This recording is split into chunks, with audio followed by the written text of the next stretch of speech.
In this video, I'm going to show you how to use a scissor jack.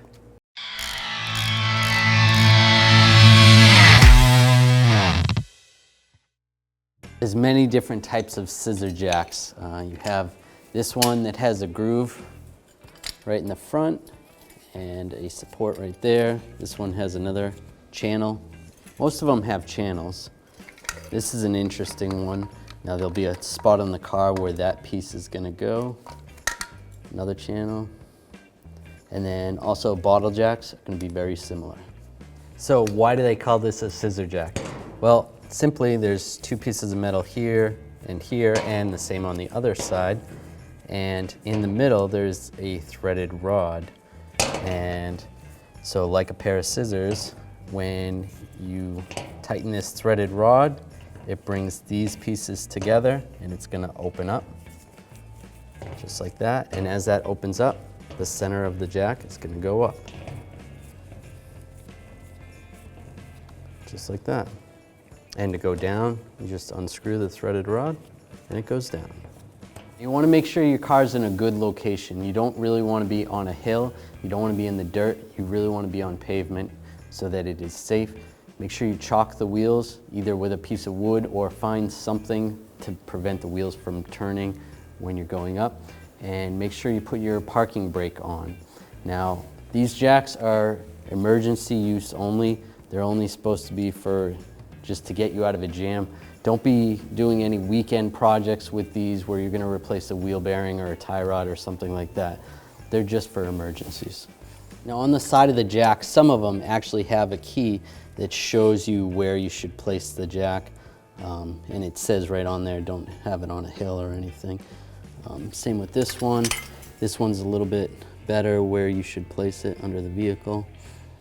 And make sure you put the parking brake down. Check your owner's manual if you're not exactly sure.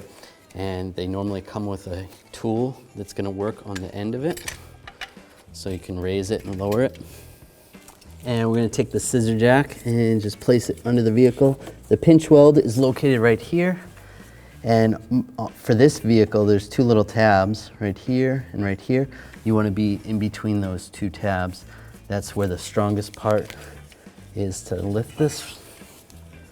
And you want to line that pinch weld up with that groove. Watch your fingers when you get close. All right, so that's lined up on this side, and it's also lined up on the other side. And we can use the tool.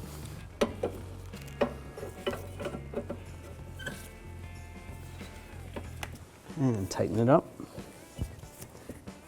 As you can see, it's going to raise the vehicle.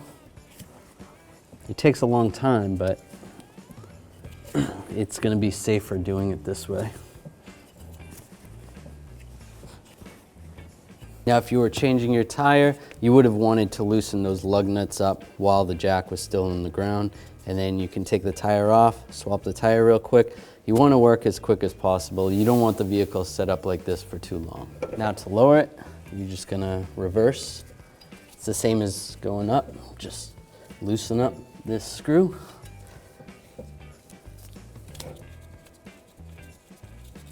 And just slide it out. So you're going to want to lower this, put it back the way it was when you took it out. And it's always a good idea to put it back in the location where you took it out so then you know where it is. And then you may have a jack that looks like this. And it's going to do the same thing. You just have to find the correct location on all four of the corners of the vehicle where that's going to go. And just raise the vehicle. Again, you're going to want to chalk the wheels and put the parking brake on. Do the exact same as the scissor jack. And the bottle jack is the same idea. Put it in the correct location. You just tighten it up. It's going to go up, raise the vehicle, and to lower it, loosen it up. I hope this video helped you out, whether you're on the side of the road trying to figure out how this works or whether you're preparing for the worst. If you enjoyed this video, please subscribe to our channel. Make sure you ring that bell, turn on all notifications so you don't miss any of our videos.